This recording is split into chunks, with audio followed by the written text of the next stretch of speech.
Bem-vindos a mais um Despretem Show. É só você fingir que você tá fazendo uma chamada direta pro Domingão do Faustão, que as pessoas acreditam. Se você fizer com confiança, as pessoas vão acreditar. Então é só você começar a falar do nada no meio do aeroporto em Nova Jersey, nos Estados Unidos. Hoje eu vou falar sobre o processo da viagem, desde a da rodoviária. Quando eu cheguei na rodoviária da minha cidade, eu comecei a reparar que as pessoas ficam longe uma das outras.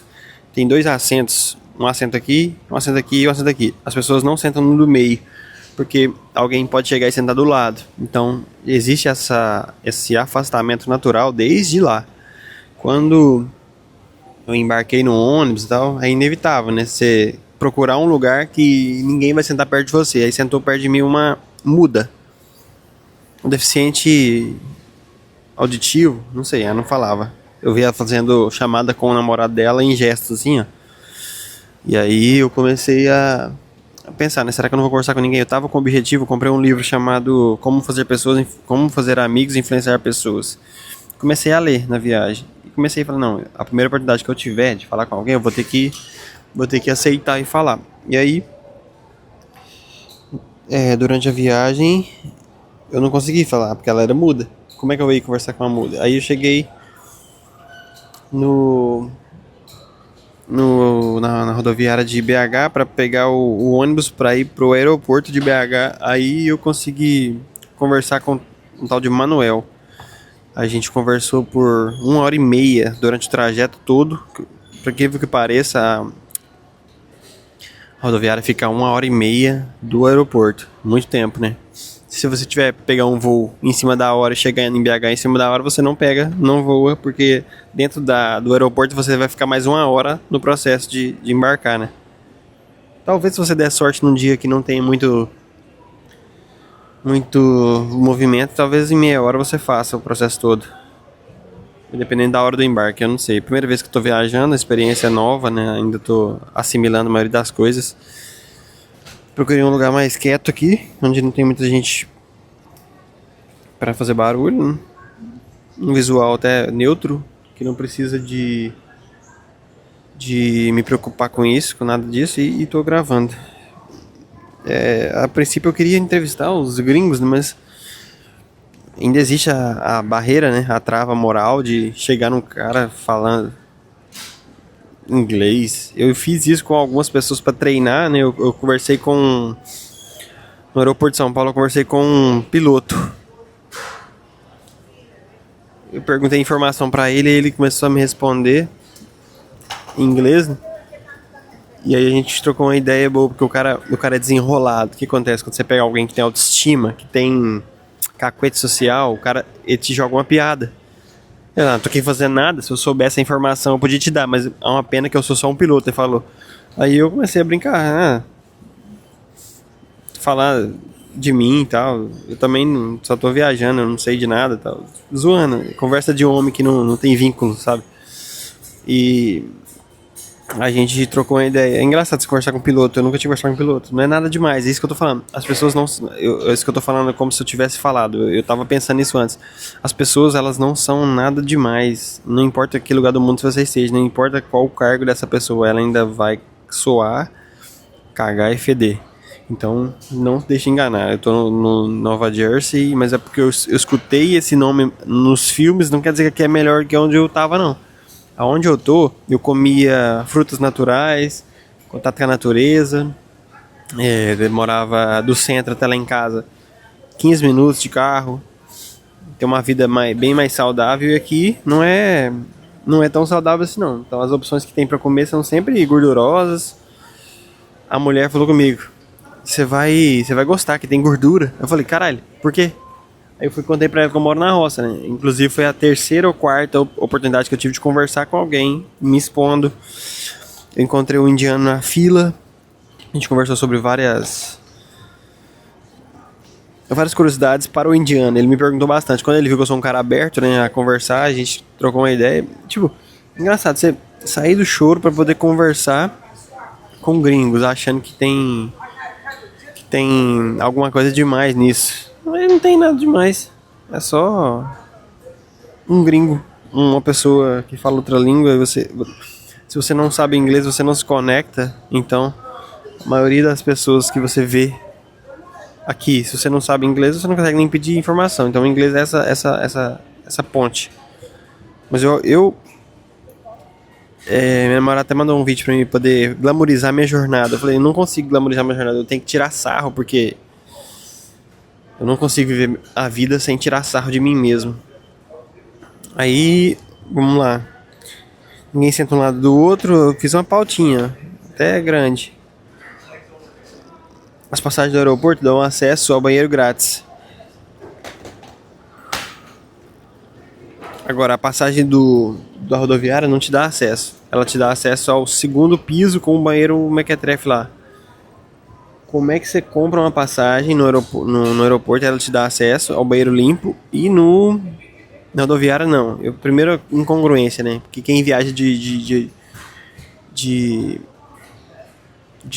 ônibus é pobre e tem que pagar pelo banheiro. E quem viaja de avião automaticamente tem uma renda melhor, né? Então, uma condição melhor e não precisa pagar por nada.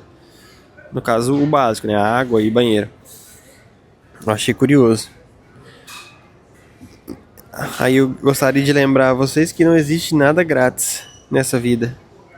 Assim como o banheiro da rodoviária é grátis para quem tem passagem, eu fui comprar a passagem de ida para o aeroporto, foi R$ 22, estava lá na tarifa. E a hora que eu fui pagar foi R$ 30, então R$ 8 de limpeza e banheiro. Para quem não usa, então é o lucro da rodoviária, né? Além dos aluguéis. Cada loja é um aluguel absurdo. Você sabe disso, que a comida lá é cara por causa do aluguel, por causa da especulação imobiliária e por causa de tudo que você sabe do Brasil. Então, aí as malas são colocadas primeiro no ônibus, depois você confere as passagens se está certo. Você coloca a mala do ônibus, depois você confere se aquele ônibus é o seu. É óbvio que se você é meio bobo, né, você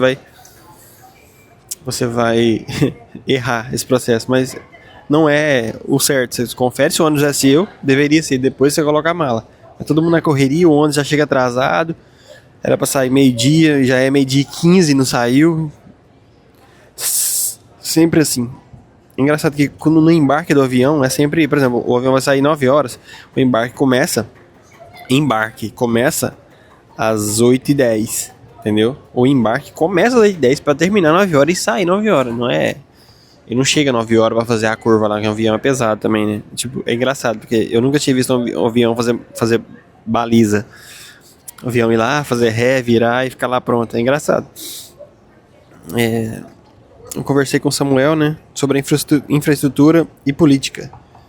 A infraestrutura do Brasil, ele parece ser engenheiro de alguma coisa. A gente conversou sobre uns 40 minutos sobre tudo. Muito bom conversar com alguém que sabe conversar. E eu queria gravar, só que eu não tinha coragem de chamar o Samuel pra gravar. Então eu fiquei conversando com ele como se eu estivesse gravando. Quando eu conversei com o Gustavo, esses dias pra trás, o Gustavo já participou do Desse Presidente Show. A gente gravou na Catedral, no Gravatá. E eu conversei com ele sobre esses dias sem gravar, que a gente precisava. Eu tava conversando com as pessoas. Eu tô me devagando, mas isso acontece. Tô distraído. Eu converso com a minha mãe, com a minha namorada, com as pessoas, como se eu estivesse numa gravação. Então, eu fiz esse exercício com o Samuel e deu certo. Manuel, na verdade. No aeroporto tudo é bem limpo, é outro universo. Parece que você entra num portal. Lá é pé direito alto, então você realmente separa as pessoas. Eu sinto. É como se o progresso tivesse chegado, porque é um aeroporto novo, é um aeroporto que tá... parece que tem uma administração boa, espaçoso, amplo, limpo, banheiro largo. Então, parece que funciona. Mas não sei. É a impressão que deu. Tudo flui. Detalhe, não tem tradutor. Ou seja, se você é gringo, você passa apertado. Que você tem que se virar com números e setas. E normalmente tem as setas e números que tem a tradução, né? Mas lá no aeroporto de Minas não tem tradutor. Eu perguntei pra atendente da Azul, que é a única operadora que opera lá. Pelo menos a que eu vi no meu terminal. Todos eram Azul. E eu fui perguntar pra ela se tinha alguém de intérprete. Aí as pessoas automaticamente, não, se qualquer coisa eu chamo alguém e tal, não precisa se preocupar. E eu fui e perguntei, e eu só queria saber se tinha a vaga, se tinha a oportunidade de alguém trabalhar como intérprete, porque eu tava interessado. Aí eu expliquei pra ela, é engraçado, porque ninguém tem essa abordagem que eu tenho, cara.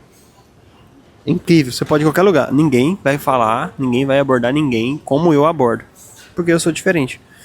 E depois que eu comecei a ler os livros sobre comunicação, até na viagem eu vim vendo um episódio de Huberman Lab. Huberman Lab é um doutor neurocientista e fala muito sobre comunicação, fala sobre palestra, que ele dá palestra, né, ele aprende com os caras que vão no podcast dele. Eu fiquei vendo na televisãozinha lá e falando sobre as coisas que eu tava fazendo, sobre querer fazer stand-up, sobre querer comunicar melhor, falar em público. E, querendo ou não, estou falando em público. Desde quando eu comecei a gravar até agora, passaram umas 100 pessoas na minha frente aqui, gringos, e tô aqui rasgando português. Acho que a única pessoa que fala português aqui sou eu, então tô no meu lugar de fala, tô estou dominando. É engraçado, se tivesse um brasileiro me ouvindo, isso é engraçado. Eu pensei em editar esse vídeo, colocar muito... realmente colocar os melhores momentos da viagem. Eu fiz algumas gravações, eu me arrependi já, porque eu não levo jeito pra isso. Eu não consigo... Não consigo fingir que eu tô feliz, assim, ó. Tirar uma foto. Olha a fingição. Tipo, fingir, é muito constrangedor, eu não sei o que... Eu fiz algumas vezes, eu confesso que eu fiquei mal por dentro, porque eu sei que eu tô me tornando uma pessoa medíocre, igual as pessoas que sempre fazem isso. É minha visão. Ou seja, feliz com a câmera ligada. Todo mundo tem que ser feliz com a câmera ligada. Então, se você tá tirando foto, é óbvio que você tá fingindo ser feliz. Sei lá, você bate o pé, você tá com fome, igual eu tô agora. Aí você vai tirar uma foto, você fica feliz. E... voltando pro aeroporto, banheiro vazio e espaçoso. Eu ajudei um alemão a passar, porque a moça perguntou em português para vários gringos: vocês já pesaram a mala? É impressionante. Claramente, sabe aquele cara que é claramente gringo? Aí a pessoa chega e pergunta: você já pesou sua mala? O cara olha pra você: hã? What? Tipo... Aí eu falei, nada, porque você pesou a mala. Aí ela já tinha passado. O cara foi, deu a volta, foi lá e pesou a mala a tempo de embarcar. Eu salvei um gringo. Salvei um Dutchman. Aí, vamos lá, tô lendo a pauta aqui. Não se preocupe com o enquadramento não, que o mais importante é o áudio. Aí, embarque. Pra minha surpresa, o avião da Azul não é azul. Essa é a única piada que eu escrevi. O desafio hoje é se expor ao público, não é fazer piada. Então a piada que eu escrevi é: aparentemente nem todo avião da Azul é azul. O embarque era pra fazer uma fila, adivinha? Na hora de embarcar, a voz lá do alto-falante fala: por favor, não façam fila. Não façam fila. Adivinha o que os brasileiros fazem? Até os gringos, né? É o efeito manada. Ele levanta um, levanta outro, levanta outro, levanta... Isso acontece em todo lugar de embarque. No ônibus, tumulto. No ônibus, na hora de desembarcar, na hora de embarcar, todos os processos têm tumulto. E aí... os seres humanos não conseguem a paciência e se enquadrar no processo de fila, de ordem. É complicado, mas é compreensível também.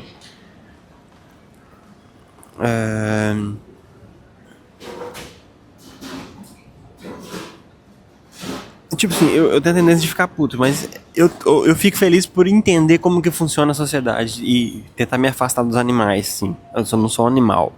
Ao mesmo tempo que eu fico feliz, eu fico triste porque nem tudo dá pra ser certo, né? Óbvio que vão ter pessoas que roubam, pessoas que não roubam. Mesmo sendo pobre ou rico. Vão ter rico que rouba.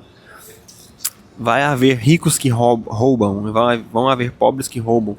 Mas é um privilégio de viajar e eu parei de reclamar a partir desse momento.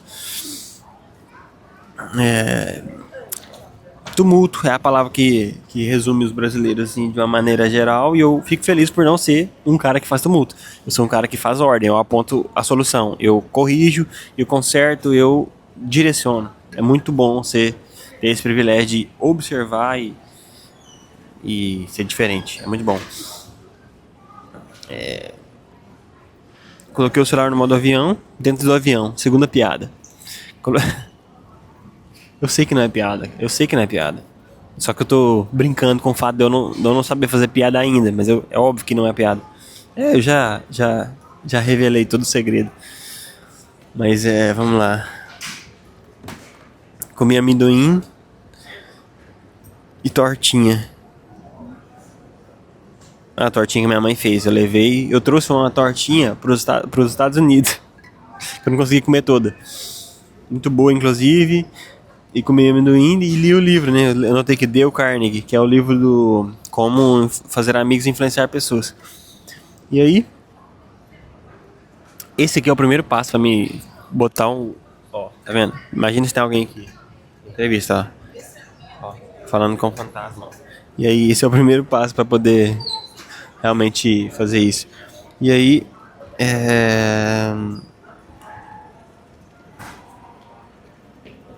depois do Dale Carnegie, na verdade eu fui a única pessoa que estava lendo no livro.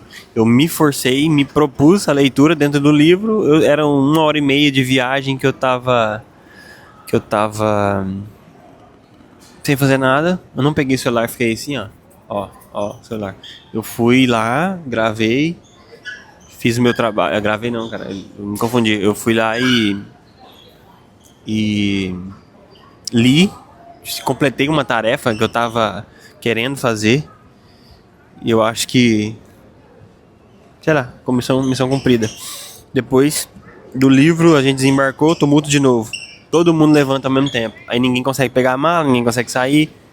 Na ordem, se fosse certa, a gente pegaria os primeiros passageiros, né? O 1, 2, 3 ia levantando, pegando a mala e sair, levantando, pegando a mala e sair. Mas não, os últimos vão empurrando os primeiros. Porque os primeiros vão saindo, vão pegando a mala. E os últimos vão pegando a mala. No desespero, eles empurram os primeiros. Sempre assim. Chegando em São Paulo, eu fui em busca do trem para passar do Terminal 1 Terminal 2. O terminal de São Paulo é muito grande, gigantesco.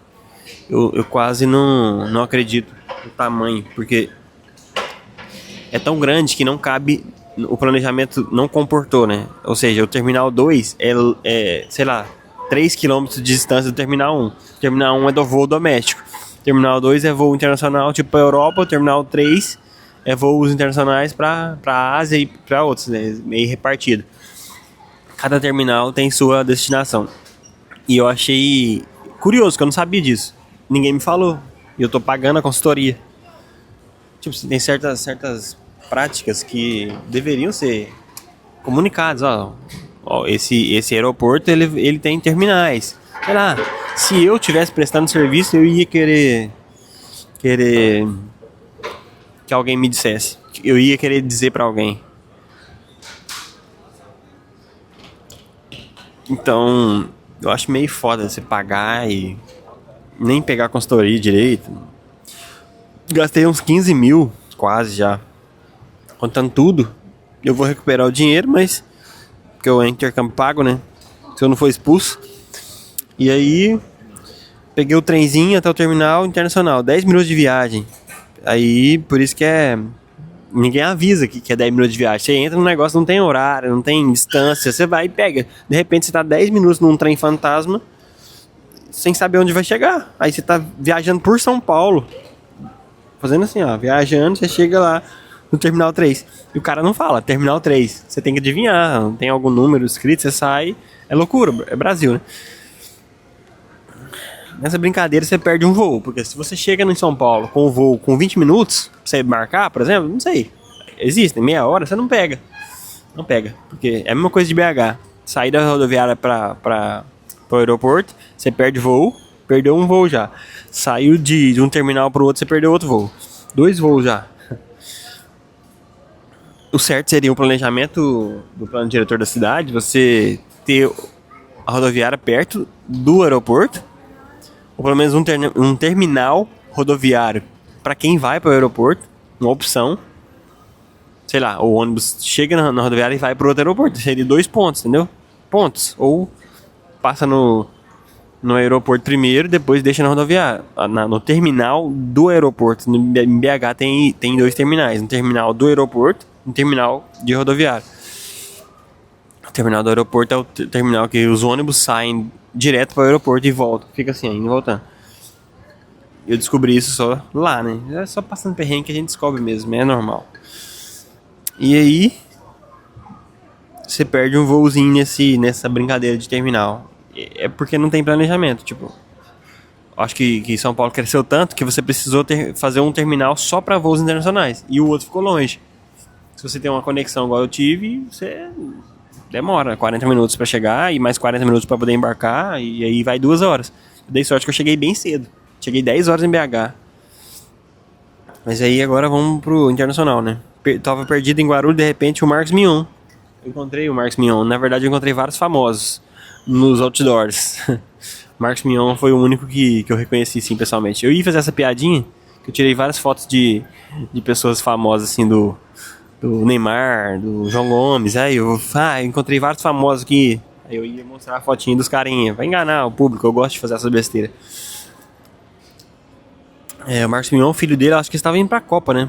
Provavelmente. Passar um mês aqui. E o Domingão do Faustão? E o Sabadão do Mion? O que vai fazer? Foda-se. De repente, o piloto do avião. A parte que eu conversei com o piloto. Eu perguntei, pode me dar informação? E ele, sorry.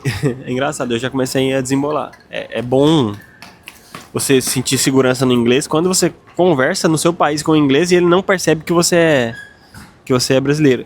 2 pessoas me chamaram de Sir, orgulho. Já tô feliz. As 2 pessoas me consideraram international, sei lá.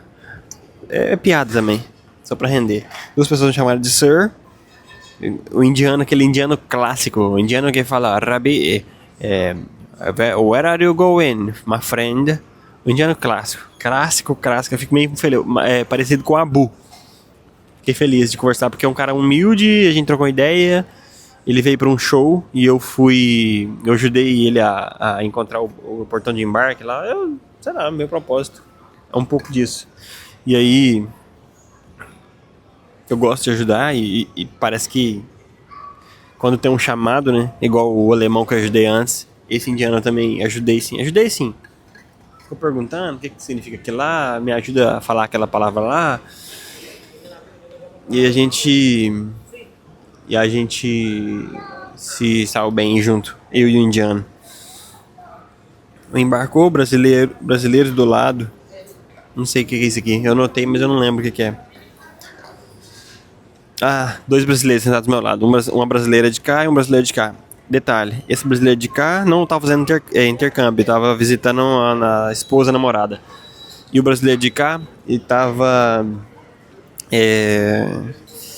a brasileira tá trocado, né? A câmera tá frontal, então aqui é a direita, aqui é a esquerda. Ela estava na 4ª viagem de intercâmbio do mesmo tipo do meu, então legal, ela fez 4 vezes, legal saber disso. Eu só tô falando a ordem dos fatos, eu sei que é chato pra caralho, é muito chato. Só que tem um detalhe, vou corrigir a câmera aqui.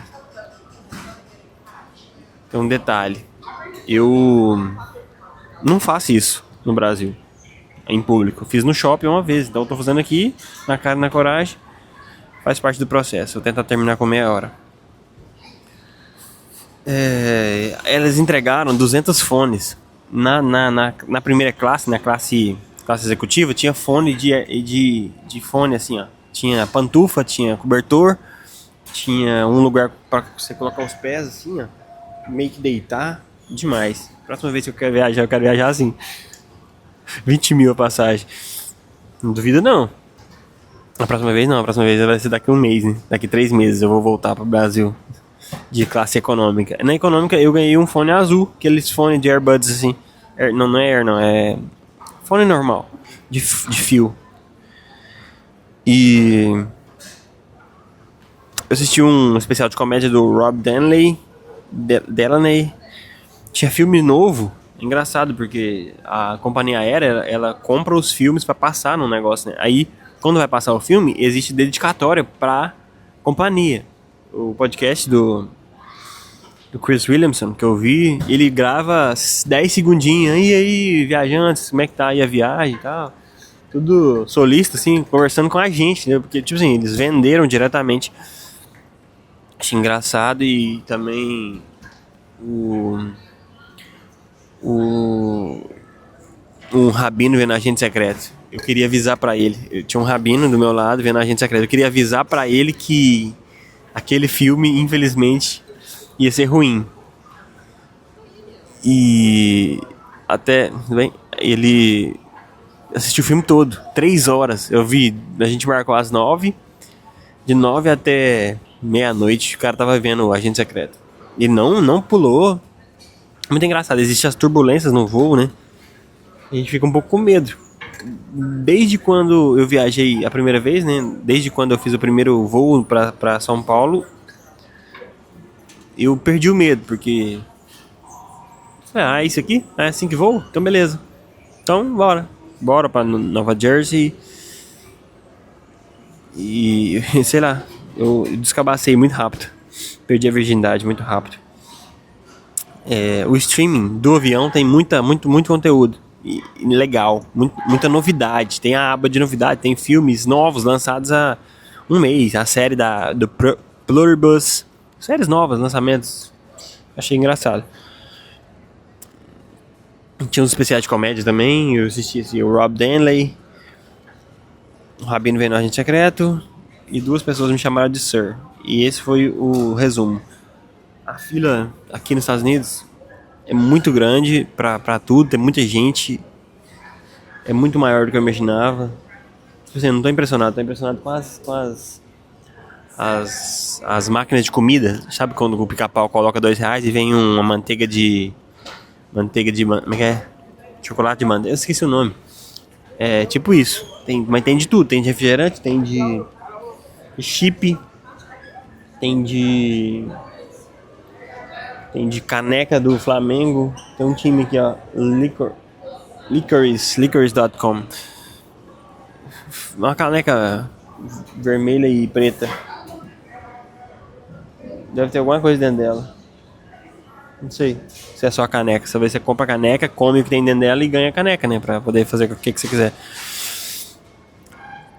E eu queria saber onde tá o sonho brasileiro. Porque o sonho americano é possível, né? As pessoas vêm pra cá e vivem o sonho americano, trabalham, ganham dinheiro, vivem no subúrbio, mas daqui uns 10 anos ela sobrevive, vive uma vida digna. Compra o carro, tem filhos, estuda. Eu queria saber onde tá o sonho brasileiro, porque... o cara pode trabalhar 10 anos no Brasil que ele não ganha essas coisas. Um cara que não tem diploma. Tô dizendo um cara mais humilde, assim. A sensação é que você trabalha no Brasil a vida inteira e não vai conseguir essas coisas. A fila com mais de 1.000 pessoas às 6 da manhã é um exemplo. Mais de 1.000 pessoas na fila, 6 da manhã, pra entrar nos Estados Unidos. Isso em um dia. Talvez esse fluxo... seja 10.000 pessoas, sei lá, em um aeroporto. E no Brasil tem, sei lá, 5 aeroportos. Sei lá, Brasília, Recife, Rio de Janeiro. O de BH que não é tão internacional assim, né? Tem alguns voos internacionais só. O que eu fui pegar o internacional em BH não tinha, eu tive que ir para São Paulo fazer conexão. Então imagina o quanto de gente que entra aqui, o quanto que a economia gira, a escalabilidade dessa potência, né? Dessa quantidade de pessoas. É loucura. Tipo, 1.000 pessoas na fila. Eu vi um monte de brasileiro entrando, correndo atrás do sonho americano. E o sonho brasileiro deixando de lado. A moça até falou comigo, tava esperando antes daqui. A moça falou comigo que todo mundo no Brasil vem pra cá. Isso é fuga de cérebro, né? Fuga de capital humano. E não tem nenhum presidente preocupado com isso, além de Renan Santos. O Lula nunca falou disso. Bolsonaro nunca tem e teria capacidade de falar disso. Eu tô aqui fazendo campanha pro Renan Santos. Pra você ver as propostas e pra você... sei lá. Não vota nele, não. Olha as propostas. E a gente vai ficar por aqui. Eu não sei como terminar, como fazer isso aqui, mas eu tô tentando, né? Tô sempre na tentativa. Essa é mais uma tentativa de entreter, de contar uma experiência que eu tive. Ainda não consigo fazer piada porque eu não tô à vontade. Tomara que nas entrevistas na rua eu consiga me soltar mais. E é sempre uma oportunidade de melhorar. Como disse o Dale Carnegie, vou colocar em prática. Como diz o Andrew Huberman, colocar em prática. Então é só mais uma oportunidade de exercitar. Deixa o seu like, compartilha e segue para mais conteúdos como esse aqui em Nova York, aqui em Nova Jersey, na roça dos Estados Unidos. Falou. Para a Copa do Mundo também.